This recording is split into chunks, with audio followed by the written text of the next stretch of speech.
Il y a beaucoup d'Italiens à Nancy. Attends, je bloque un truc, j'ai ma porte là qui. Voilà, Ok, on est bon. on est bon. On part pour combien de temps? 10 minutes, 12 minutes. Ok. Je fais un petit clap pour moi. Bonjour et bienvenue à tous. Eh bien, j'ai le plaisir de recevoir, vous allez voir, c'est très intéressant avec le déconfinement qui commence aujourd'hui, 11 mai. J'ai le plaisir de recevoir pardon. Geoffrey. Attendez. J'ai le plaisir de recevoir Geoffrey Arduini. Bonjour Geoffrey. Bonjour Jérôme. Alors Geoffrey, il a créé une boîte qui s'appelle Fausse Route. Vous allez me dire, tiens, qu'est-ce que ça veut dire Fausse Route? Il va nous expliquer un petit peu ce que c'est. Je le laisse dire. Il a créé ça il y a 2 ans maintenant. C'est un vélo taffeur, un vélo urbain, Geoffrey. Alors explique-nous un petit peu ce qu'est Fausse Route. Fausse Route, c'est une marque de vêtements élégants et confortables, 100% en laine mérino, pour les gens qui se déplacent à vélo. C'est parti de mon usage de vélo taffeur il y a un peu plus de 2 ans et demi dans ma tête et concrètement il y a 1 an et demi, qui était de dire j'en ai un peu assez de devoir me changer en arrivant au bureau, j'en ai assez de devoir prendre une douche ou d'être inélégant, on va dire. Donc j'ai cherché pas mal de tenues élégantes et confortables. J'ai eu beaucoup de mal à en trouver, voire j'en ai pas trouvé. Et donc j'ai décidé de créer moi-même en fait ces vêtements élégants et confortables pour aller au bureau. Alors juste une précision, tu portes, tu portes un polo dont on parle et évidemment, j'ai donné ton prénom Arduini d'origine italienne. Évidemment, dans la fringue, la jolie fringue, le beau design, il y a toujours les Italiens. Alors, on est en plein déconfinement. Effectivement, ça a démarré ce matin et le déconfinement, il y a l'acteur majeur, enfin la star du déconfinement, comme on dit, c'est le vélo. Toi, tu avais l'habitude de te rendre à ton taf, hein, vélo taf. Tu avais l'habitude de te rendre en vélo et tu as remarqué que finalement, ça n'était pas très pratique. Et on pense que avec ce déconfinement, les habitudes vont changer. Il y en a qui ont pris certaines habitudes. En tout cas, il va y avoir de plus en plus de gens qui vont aller travailler à vélo. Et justement, en allant travailler à vélo, il faut trouver la solution. Pour l'instant, on est en train de mettre des voies cyclables provisoires. Par contre, dans les entreprises, deuxième problème qu'on pouvait rencontrer, il n'y a pas forcément de vestiaire, de douche, etc. Donc, il faut prévoir, c'est ce que tu as fait, un vêtement qui va te permettre de ne pas arriver tout transpirant, dégoulinant quand tu vas rentrer dans ton bureau et que ça soit confortable, chaud en toute saison pour faire le vélo et arriver à ton bureau, c'est ça? Tout à fait. Et c'est le principe du choix de la laine mérinos qui a beaucoup de caractéristiques techniques très intéressantes. À la fois, elle est 100% naturelle, elle est 100% renouvelable, 100% recyclable, biodégradable. Donc ça, c'est la première bonne nouvelle. La deuxième, c'est qu'elle est antibactérienne. Donc elle est quasi sans odeur. Elle est quasiment infroissable également. Et elle sèche extrêmement vite. Donc elle a beaucoup d'avantages pour les vélotaffeurs. C'est qu'en mettant un polo comme celui-ci qui est 100% mérino avec 240 grammes de laine mérino, à la fois il se tient bien, à la fois il va vous tenir chaud en hiver et vous thermoréguler l'été. Elle est thermorégulante. Donc l'été, vous n'aurez ni trop chaud ni trop frais. En étant un tout petit peu moulant, tout petit peu proche du corps, j'ai envie de dire, comme j'ai designé ce polo, vous allez avoir le textile qui va être très proche de votre peau et donc le contact et le transfert d'humidité va se faire parfaitement. Parce que c'est ça qui est important, c'est d'éviter que les gouttelettes ne restent sur le corps et éviter également qu'elles ne restent dans le tissu, dans le vêtement. Donc là, elles vont parfaitement s'évacuer. Les bactéries vont également s'évacuer ou s'encapsuler dans la fibre, et la fibre relâchera cette bactérie malodorante lors des lavages. Et tout en restant donc élégant, on enlève, on met une veste. Alors je sais que tu as dans ta gamme ou dans ta pré-production, va-t-on dire, dans la gamme, tu as un polo couleur bleu marine, le bordeaux que tu as. Tu es en train d'être en préfabrication sur un cardigan qu'on mettra dessus. Et finalement, on se retrouve très élégant, très à l'aise quand on est sur le vélo. Et puis finalement, quand on arrive au travail, Ouais, hein. tout à fait. Là, pour le moment, je suis en crowdfunding sur ce polo, en couleur Bourgogne et en bleu, bleu navy, bleu marine. D'ailleurs, je précise que la campagne a passé les 106% hier, et donc je suis ravi parce que ça veut dire que la production va pouvoir être lancée. Donc là, maintenant, je suis en chasse et en course pour les 150% qui permettront de dévoiler une nouvelle couleur de ce polo. J'hésite entre deux couleurs, nous verrons, mais j'ai déjà un bon choix. Et oui, oui, je suis en train de développer toute une collection, on va dire. Et le prochain article sera probablement un cardigan avec 900 grammes de laine mérino, 100% mérino, pareil. Donc plutôt lourd, plutôt chaud, assez épais, avec des caractéristiques issues du monde du cyclisme également. Donc avec une grande poche dans le dos, comme ce polo d'ailleurs. Hein, là, je l'ai designé avec une poche dans le dos, avec un joli On bouton. mettra une photo, on mettra un petit film pour illustrer.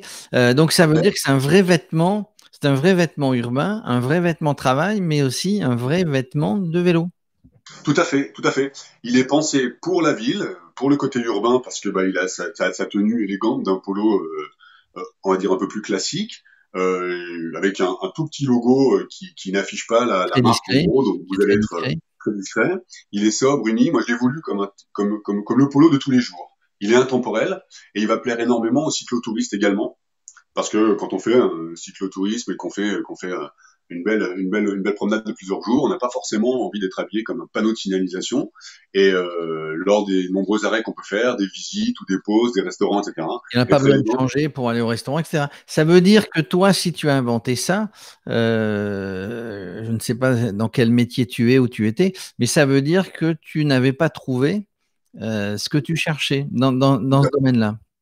Tout à fait. Et j'ai cherché dans toutes les grandes marques, j'ai cherché dans les plus petites, j'ai cherché dans des marques un peu plus exclusives, en Angleterre, en Allemagne, etc. J'ai eu beaucoup de mal à trouver ce qui me plaisait, et j'ai décidé de le faire moi-même.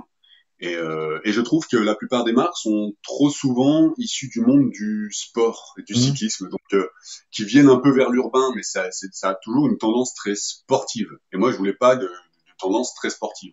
Je voulais pas non plus quelque chose de très comment dire, urbain, de grandes marques de mode urbaine.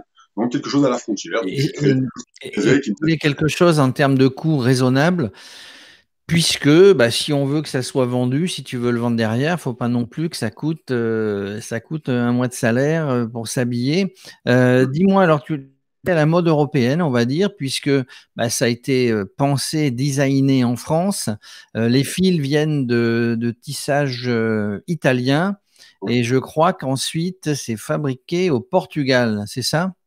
Tout à fait. Les laines sont originaires d'Australie.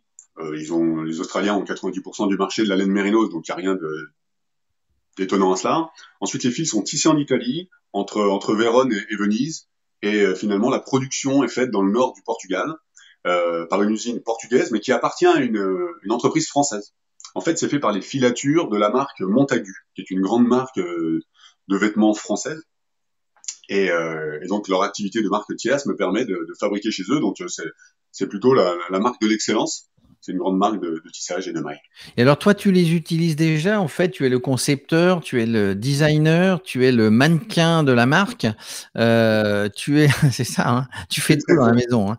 Et du coup, donc tu les utilises, tu l'utilises déjà ou tu les utilises déjà, pas de remarque particulière, en tout cas. Alors déjà, tu te sens à l'aise, c'est bien, etc. Bon, tu vas encore l'utiliser à partir d'aujourd'hui, évidemment, des confinements, toujours à vélo dans Paris. Je précise que tu es en région parisienne. Et quand tu arrives, tu arrives à ton bureau ou maintenant ton bureau, c'est toi, c'est uniquement la marque ou en tout cas, quand tu arrives avec ça, pas de remarque en disant, bah, il y a quand même une odeur ou tu es transpirant, etc. Donc, c'est vraiment parfait pour le vélo taf. Alors c'est parfait pour le velotap. Je l'utilise depuis 6 mois maintenant. Le bleu marine et le rouge. Euh, j'ai jamais eu une remarque quelconque concernant l'odeur. De toute façon, il n'y en a pas en fait. Même pas une remarque positive en disant, tu es très élégant. Alors, je parlais de l'odeur. Si, la remarque positive, c'est que effectivement, il y a quelque chose qui dénote. Ce polo, on le remarque en fait, parce que c'est vrai qu'il est très fin, il est très bien taillé, il est très élégant, il se tient bien, et la poche dans le dos, lui confère une marque propre. Il a une caractéristique qui fait qu'on l'oublie pas. Et le choix des couleurs m'a souvent été plébiscité. En fait, on m'a souvent dit que notamment le Bordeaux était très élégant, très joli. C'est vrai que c'est celui que je porte le plus, je pense, des deux, parce que j'aime beaucoup cette couleur. Elle se marie avec beaucoup d'autres tenues. Et, euh, et il est très agréable pour arriver, en arrivant au bureau, en arrivant en rendez-vous, en réunion, pour aller prendre des déjeuners ou autre. il tient chaud sans être étouffant et quand il fait un peu chaud, il est vraiment très agréable. Il est soyeux. La laine mérino, elle ne pique pas. On a souvent en tête Ouais, ouais, le ouais, fait c'est un que petit la point laine, que j'avais en ça tête, pique mais quoi que ce il est soit. très élégant, donc point positif en plus, il n'y a pas besoin de le repasser, il ne froisse pas. Exactement. Du coup, alors en résumé, dans la gamme, un polo Bourgogne, tu m'as dit tout à l'heure, on l'appelle Ouais. Bourgogne rouge, mais on va reprendre la couleur. Bourgogne, un marine, Ouais. un cardigan qui est en cours Le process. de process. Ensuite, alors pour commander, donc tu as dit que tu étais en crowdfunding. Pour Ouais. commander, on passe par Ulule ou on passe par ta page. Qu'est-ce qu'on Alors pour commander, vous pouvez vous rendre sur mon site web, fausseroute.com, et ensuite vous aurez des redirections nécessaires pour aller sur Ulule. Vous pouvez vous rendre sur ulule.com/fausseroute tout attaché, et vous allez tomber sur la page. Actuellement, on passe par Ulule pour précommander, et prochainement, quand la campagne sera terminée, il y aura un système de boutique en ligne sur fausseroute.com, et vous pourrez passer commande. La collection va s'étendre avec, j'espère bien, quelques casquettes un peu stylées, des chaussettes, des Et alors, t-shirts, un polo manche des longue. modèles femmes, c'est prévu? Alors le modèle femme, on me le demande souvent et j'y pense. Maintenant, c'est basé sur mon usage, donc c'est pour ça que j'ai commencé par les hommes. Et on va dire, c'est la tenue que je connais le mieux. J'ai dans un coin de ma tête de faire la femme, parce qu'on me le demande souvent et que mon épouse se rend aussi au taf à vélo de temps en temps, donc ça pourrait l'intéresser également. Toi, tu as Et privilégié ta personne avant de privilégier ton épouse. C'est du propre. Euh, ouais, basé sur l'usage, parti sur l'utilisateur. sur l'utilisateur. Dis-moi, dernière question, tout ça est très intéressant. Pourquoi fausse route? Pourquoi fausse route? On me le demande souvent. La première des raisons, c'est que la première réponse, c'est moi je pensais tout de suite à la haute route. Quand j'ai fait quelque chose pour le vélo, je pensais à la haute route. Moi, c'est quelque chose qui m'inspire. J'aime bien cette haute route, cette voie mythique qui relie Chamonix à Zermatt. Donc j'aimais bien le nom haute route, ça sonnait bien Ça pour est moi. bien? Ça sonnait bien. Ensuite, je cherchais quelque chose qui fasse référence à l'évasion, à la montagne, qui se rapporte à la route, à la ville. Je voulais que toutes ces notions soient dans le nom. Bon, donc haute route, ça allait bien, mais c'était déjà pris. Et ensuite, j'ai toujours pensé que de se tromper à vélo était une aubaine, de se tromper de chemin. C'était une aubaine parce qu'on découvrait des nouveaux quartiers. Moi, je suis à Paris, donc je découvrais des nouveaux quartiers, des nouvelles rues, des nouveaux bâtiments, des nouveaux parcs, etc. Et finalement, cette erreur de trajet, moi je roule sans GPS quasiment, ou vraiment quand je connais pas, je cherche avec un petit GPS, mais sinon je roule à vue. Et cette erreur de trajet était une aubaine. Donc j'ai trouvé que de faire une fausse route finalement, de se tromper, était... Et un jour ça a résonné dans ma tête. J'ai dit ouais, j'ai fait une fausse route, mais finalement c'est sympa. Et en plus ça sonnait bien. Je trouve que ça sonnait bien, ça se rapprochait de haute route. Et voilà, je l'ai adopté. Alors D'accord. on m'a souvent dit, il y a un moitié à qui je parlais qui me disait c'est génial comme nom, l'autre moitié me disait mais ça va pas, tu peux pas utiliser ça. Donc au final j'ai tranché, c'est la marque que je veux créer, je l'appelle Fausse À un Route. moment donné, tu as raison, quand on est un entrepreneur, il faut savoir prendre, il faut avoir des idées, certes, mais il faut savoir prendre des décisions. Que dire? Merci de nous avoir donné tous ces renseignements et les auditeurs de Radio Cyclo, j'imagine, vont peut-être venir à ta rencontre en faisant ce coup-là une bonne route et pas une fausse route, en allant directement Ouais. chez toi. Autrement, ben, on le retrouvera peut-être à la Fashion Week de l'année prochaine, hein, je sais pas, Ouais. sur les Celle de plateaux. Milan, de Paris, on est sûr. Peut-être 2000 ans de Paris, on n'en sait rien. On vous donnera en exclusivité l'information. En tout cas, Geoffrey, merci, c'était intéressant. Donc, sur cette interview, on mettra votre site internet, on mettra les coordonnées, on mettra comment s'approvisionner, comment passer par Ulule pour vous retrouver. En tout cas, merci. Et puis, bon vélo taf. Promenez-vous bien dans Paris. Des voies Merci beaucoup. cyclables de partout, Paris et puis toutes les autres grandes villes de France avec ces magnifiques polos qui ne froissent pas, je le redis. C'est ça. Voilà, donc mon image est figée, je ne sais pas si vous me voyez, Ouais. ce n'est pas Ouais, grave. c'est un peu ça. Mais en tout cas, Merci beaucoup, Jérôme. Merci beaucoup pour ces 10-12 minutes très intéressantes. à très bientôt. À très bientôt, merci. Je sais pas